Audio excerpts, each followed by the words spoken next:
Oh, rise and shine, everyone. We are at it a little bit earlier on this Thursday a.m. Zach Aldridge here with Brandon Baylor. We're starting early for one reason in particular. Yeah, it's been a busy less than 24 hours, not because of us, but the guy right here, Bill Belichick, you know he is the king of the NFL, deciding to part ways with New England. That is our breaking news here on HQ, where Belichick and the Patriots are parting ways after a marriage have lasted 24 years and resulted in 6 championships here in New England.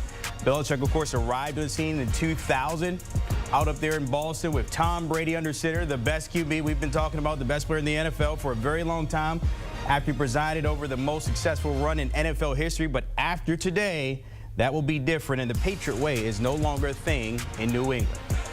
For more on this, our lead NFL insider, Jonathan Jones, is here with the breaking news. And, JJ, you confirmed this news this morning. It's about, 7:30 now, so this will be our news of the day. Your reaction to this, because we've been talking about this the past couple of weeks, but now is actually happening.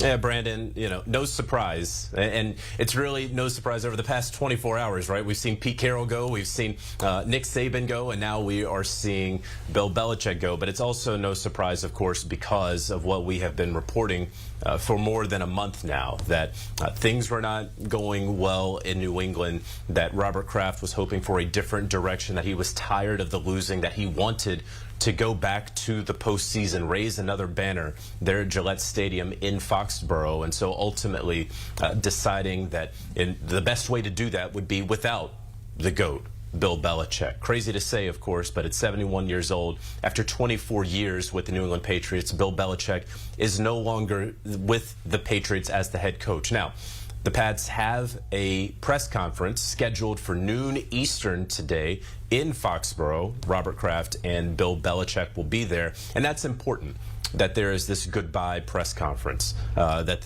it shows that this was an amicable split. Again, a mutual parting of ways, which is what we had been reporting for some time was the most likely conclusion to this situation. Not a trade, because that's going to take too long, and that's going to require Bill Belichick's next team to give up something for Bill Belichick, something that he could want to use in the future. It was never going to be a retirement, as Bill Belichick continues to be in pursuit of that all-time wins record.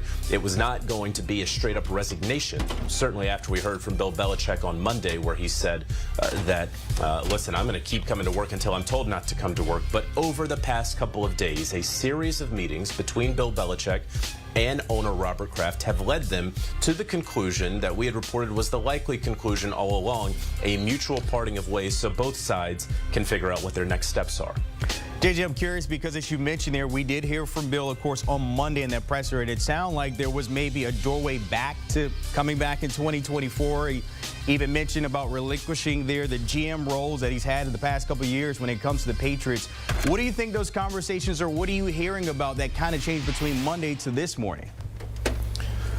Brandon, it's interesting because you sort of needed a Bill Belichick interpreter. You needed some sort of Rosetta Stone to listen to that press conference on Monday and then determine what's Bill Belichick actually mean by this. And what he meant, I believe, by it was that, yeah, I'm going to work forward with the Patriots to determine what is best for all parties involved. And if all of us determine that what is best is me coaching the team but without personnel control, then I will abide by that. Did you really think that was going to happen?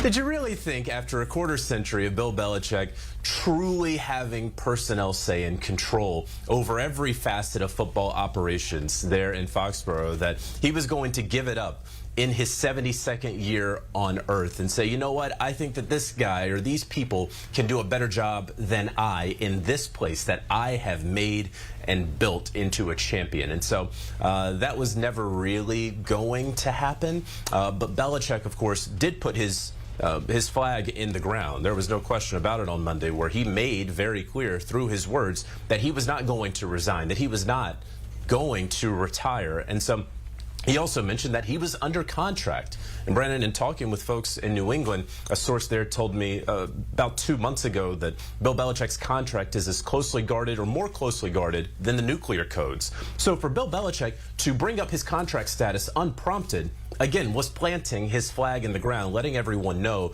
just how he felt about where things stood. But Bill Belichick, obviously no fool, and over the past couple of days in meeting with Robert Kraft, certainly understood what was to come. And I can tell you this, because I know this via multiple sources, that Bill Belichick and folks close to Bill Belichick have been poking around the league and sort of back channeling, if you will, folks who used to work in New England, just sending out feelers to some teams that now have vacant head coaching positions, but at one point did not have a vacant head coaching position, just to check the temperature on how that team may feel about employing Bill Belichick for the next 3, 4, 5 years. Well, that's the next thing I was going to ask you, JJ, because we have 7 openings as it stands right now. Well, 8, of course, including the Patriots, but he's not going back there.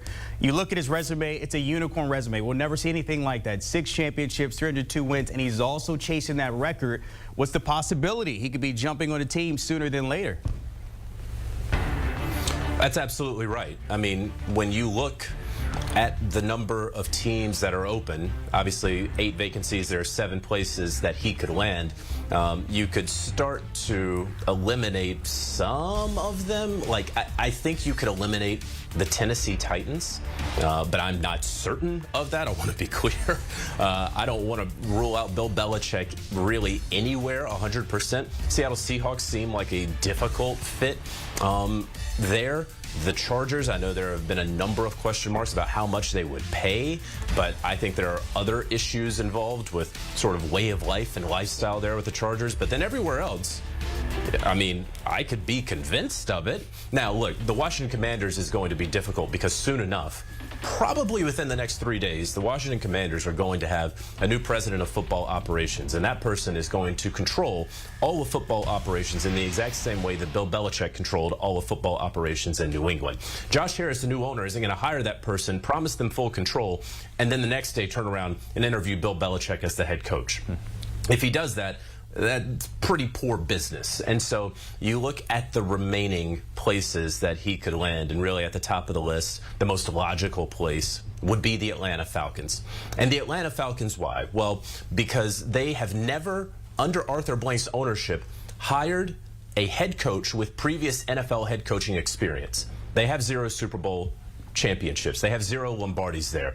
Arthur Blank, at 81 years old, is desperate and hungry for that Lombardi to put in the trophy case there with the Atlanta Falcons. And they lacked an attention to detail this past season when you consider how many close losses, and not just close losses, but close losses to bad teams that the Atlanta Falcons had. Man, couldn't you have someone like a Bill Belichick come in there and actually shake things up and dominate a division that is weak, and go out and find his quarterback that he wants with the resources that the Falcons would have? Now, let's be clear. Desmond Ritter's not the answer. Taylor Heineke's not the answer. They've already sort of diminished the role of general manager Terry Fontenot, who they said in a press release was going to assist in the search for the next head coach. Not be a true part of it, but assist with it. He wasn't at the press conference with Arthur Blank and team CEO Rich McKay. Now, you know, there are a number of reasons why Bill Belichick in Atlanta wouldn't work out, but in terms of logical landing spots, if Bill Belichick, the greatest coach of all time, is going to coach in 2024, and it's hard to believe he wouldn't, if he's going to go anywhere, logically, Atlanta is the place that makes the most sense right now. I'm not sure that fan base is over that 28-3 reference we always say when it comes to them, but maybe that would comb it over a little bit if you did land Bill. On the opposite side, Robert Kraft, you mentioned there, he wants to get them back into contention, get them back into maybe a playoff contender and a Super Bowl in the future. Mike Vrabel, that's the first thing some of us would think about. What are their options out there? Well, I'll tell you the first thing that folks in New England are thinking about because of who is in the building. It's Gerard Mayo, linebackers coach for the team, former player. He's the guy that, in talking with a source with the Patriots, told me, listen, he is very well liked in that building by the players, that he is a player's coach, that he knows when to kind of put his thumb on the players and when to take his thumb off and relax because of his history as a player. And so when you listen to the Patriots players at the end of the year, talk about their relationship with Gerard Mayo. It certainly is one that they like. Now, is that the ultimate determining factor? No, of course not. And so we see there on the list from Tyler Sullivan, you have those top 3 names that have New England Patriots ties. Ben Johnson, the hottest coaching name that's going to be out there, the offensive coordinator for the Detroit Lions. And, of course, Jim Harbaugh, where that can make sense if you want to continue in the vein of Bill Belichick.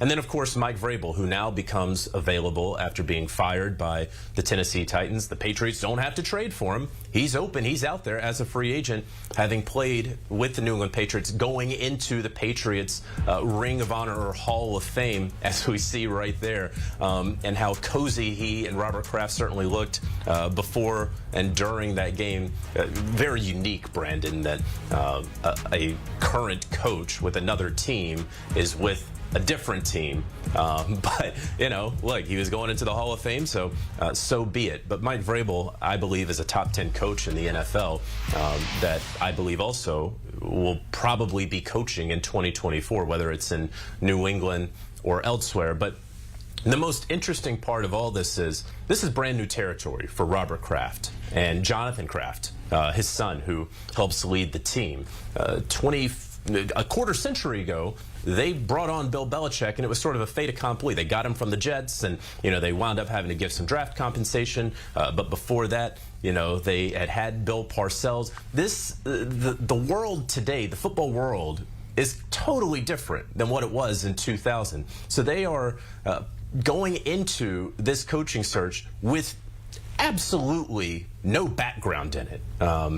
And it's fascinating. Look, they were at the NFL league meetings last month in December. There was an accelerator program put on by the league where general manager candidates were there in front of them. They wound up showing up late because of plane issues and then other issues that morning. They didn't take full advantage of interviewing certain candidates for a potential general manager job. And there may just be some honest ignorance to the entire process because they haven't had to worry about it because they've had the greatest dynasty that the NFL has seen in modern times. Well, they better figure it out because the coaching carousel is whirling right now, and it's not slowing down for the Patriots. Something we had to wait and see for both sides, for Belichick as well as the Patriots. Jonathan Jones joining us with that breaking news when it comes to Belichick and the Patriots parting ways here this morning. Taking a look at it, JJ mentioned it, they have to rebuild. You got to find a quarterback and other options out there, but this is a look at their 2024 draft picks. They will have the 3rd overall pick, and usually when you're that high, you're looking for a quarterback.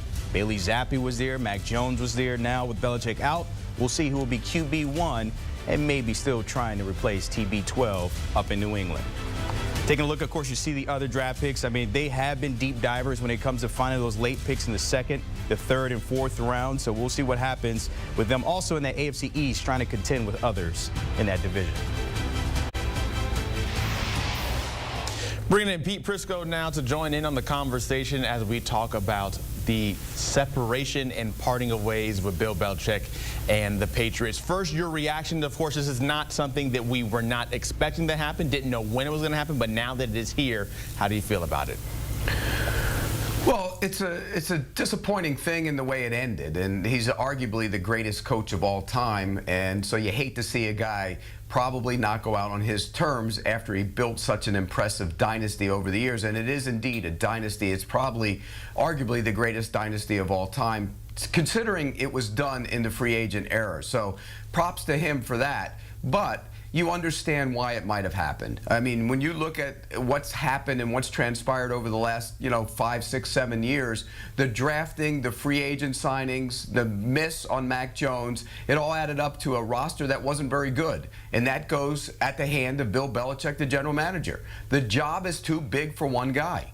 I really believe that. It used to be you could have a coach and a general manager be the same guy. He could handle everything in the building. It's too big. And I'll go back to 2019. That was the draft where Bill Belichick had arguably what he thought was his greatest draft. And by the way, I thought it was a great draft. I gave him an A+ for the draft. You know what? You know how many guys are on the roster right now from that draft? None.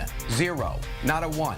And that tells you what happens to your roster when you miss on these draft picks. And then he tries to supplement it by having a 2021 free agent class where he signs Hunter Henry and Jonnu Smith to mega contracts. That didn't work out. And so when you add it all up, Bill Belichick, the coach, was undone by Bill Belichick, the general manager. Yeah, N'Keal Harry, the first-round pick in that 2019 draft. Do you think there could be a world where if the Patriots and Belichick would have agreed and Belichick gives up a little bit of the power, that he could stay and remain as a head coach? Does he still have that acumen to be able to lead the men to wins on the field? Oh, there's no question in my mind he can lead men. I still think he's right at the top when it comes to NFL coaches. But in that scenario that you just painted out, Bill Belichick has been making all the picks over the course of his tenure there. All of a sudden you bring somebody in, and that person would have to be a strong-willed individual who would say no to Bill Belichick. We're taking this guy. You can have input, but you're not making the final decision. I just don't know if it would have worked.